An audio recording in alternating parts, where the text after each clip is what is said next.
lagi bersama aku Nova Fitria di Reaction With Me.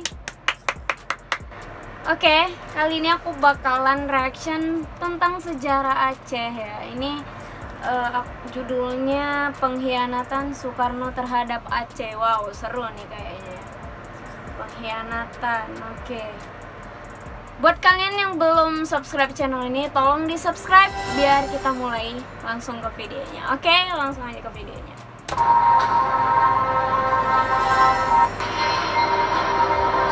Jauh sebelum Negara Kesatuan Republik Indonesia berdiri, Aceh Darussalam telah berdaulat sebagai sebuah kerajaan merdeka dan bahkan menjadi bagian dari kekhilafahan Turki Utsmaniyah. Kita ini sekarang lagi ini ya, Hal ini berfokus sungguh-sungguh disadari tentang oleh Soekarno, ya. sehingga Soekarno mengajak dan membujuk Muslim Aceh untuk mau bergabung dengan rakyat Indonesia guna melawan penjajahan Belanda. Serta ditambah kesempatan bagi penduduk di sana untuk ikut kamu mengambil bagian di dalam pemerintahan.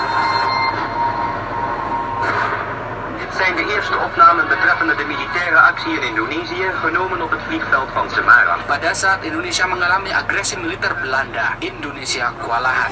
Sehingga Presiden Soekarno melirik Aceh agar ikut menghadapi agresi militer Belanda. Seru nih kalau kita apa tuh namanya, Akhirnya, pada bulan Juni 1948, mendengar Presiden cerita-cerita tentang Soekarno melakukan zaman dulu muhibah gitu kan. mendatangi Coba Aceh aja, Darussalam. gak usah Di coba-coba Aceh, deh. Presiden Gak kuat Soekarno nanti kalau misalnya disambut kita ada gagap di sini gempita pada oleh zaman rakyat dulu. Aceh dan Yakin didapuk aku sebagai gak bakalan pemimpin kuat. oleh para tokoh setempat. Presiden Soekarno dengan Orang-orang sengaja zaman menemui dulu Daud emang Bereh. Soekarno kuat-kuat selaku banget. Presiden Indonesia memanggil Daud Bereh dengan sebutan kakak atau kakanda.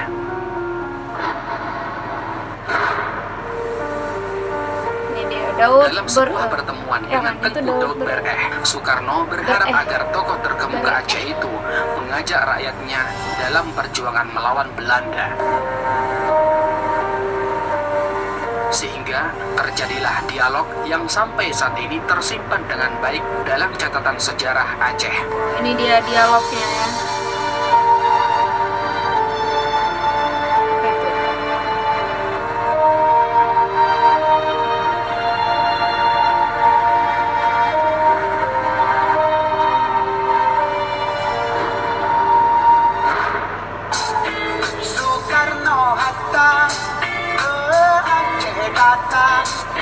Ini lagu Rafli Kandeng.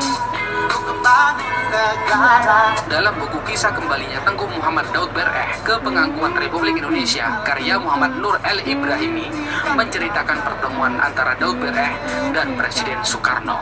Inilah dialog Presiden Soekarno dengan Tengku Daud Bereh. Oke, ini dia dialognya ya.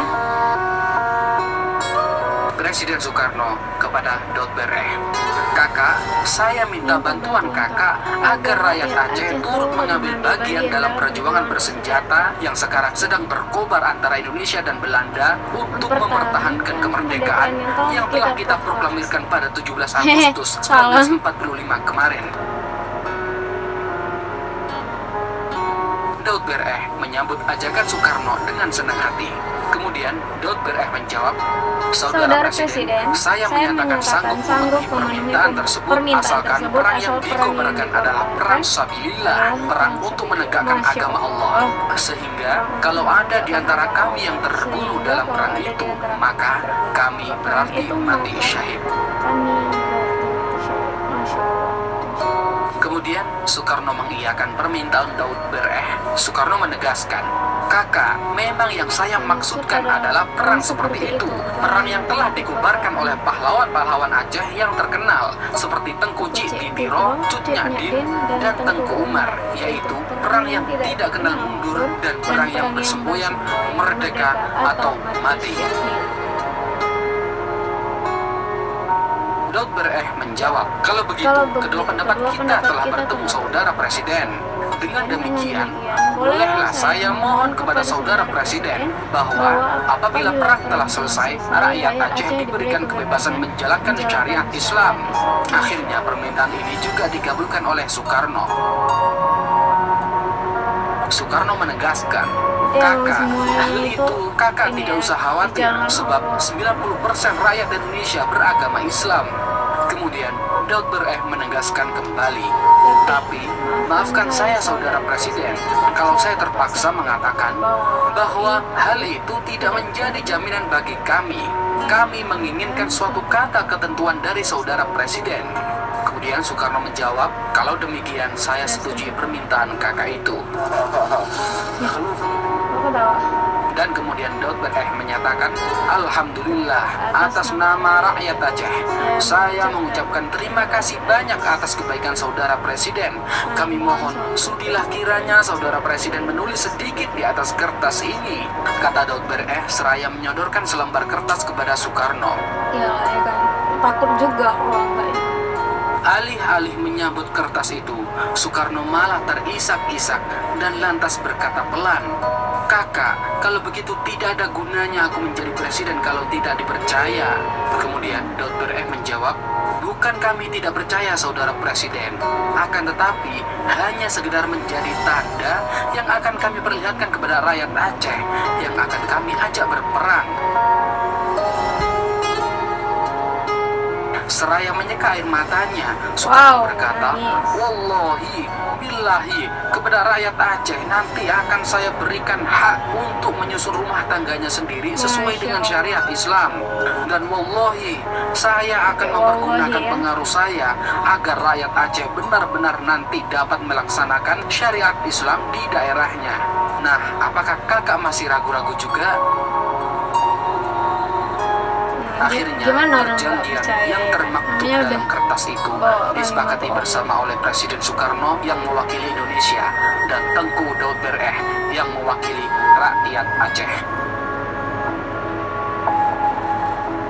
Mendengar janji tersebut, tokoh-tokoh Aceh semakin mempercayai Soekarno. Soekarno dipersilahkan menyebutkan kebutuhan yang urgen dari pemerintahan. Akhirnya, Presiden Soekarno mengatakan, alangkah baiknya jika Indonesia menjadi kapal udara untuk membuat pertahanan negara dan mempererat hubungan antara pulau dan pulau. Mendengar itu, rakyat Aceh merogoh saku dan mencopot perhiasan yang ada di tubuh mereka. Begitu tingginya semangat untuk berkorban. Bahkan antrian para donatur, baik orang kaya maupun rakyat biasa di beberapa masjid dan pusat pemerintahan kota raja yang sekarang menjadi Banda Aceh panjangnya sampai ratusan meter. Beberapa jam kemudian terkumpullah dana $120.000 ditambah 20 kg emas. Dengan modal tersebut, Indonesia berhasil membeli pesawat kepresidenan pertama dalam sejarah Indonesia, yaitu F001 Seulawah atau Gunung Emas. Setelah Tengku Daud Bereh berhasil mengimpun dana untuk perjuangan Republik Indonesia, Daud Bereh memohon kepada Presiden Soekarno agar diizinkan diberlakukannya syariat Islam di Aceh. Bung Karno setuju. Sayangnya, Soekarno kemudian tidak menepati janjinya.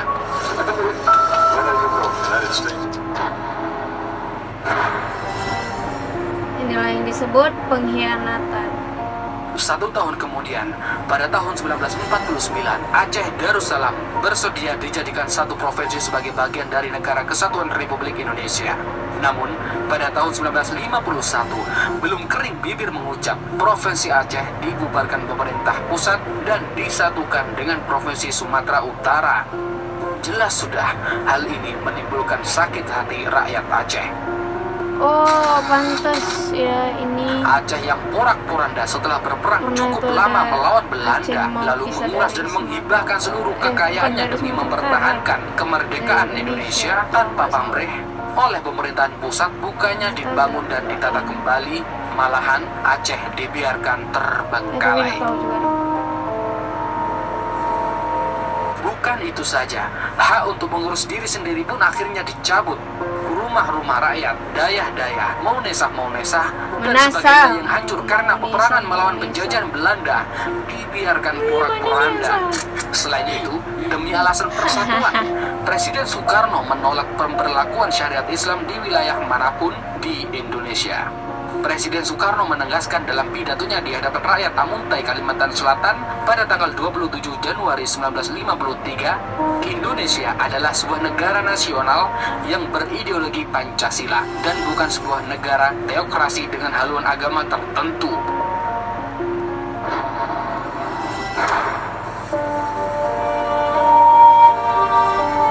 Sebagai bentuk pertanggungjawaban politik, pada September 1953, Tengku Daud Bereh memutuskan masuk hutan dan bergabung dengan DITII atau Darul Islam Sekar Maji Marijan Kartosuwiryo.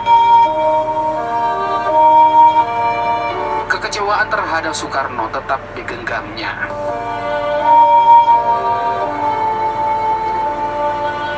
Bung Karno telah menjilat ludahnya sendiri dan mengkhianati janji yang telah diucapkan atas nama Allah.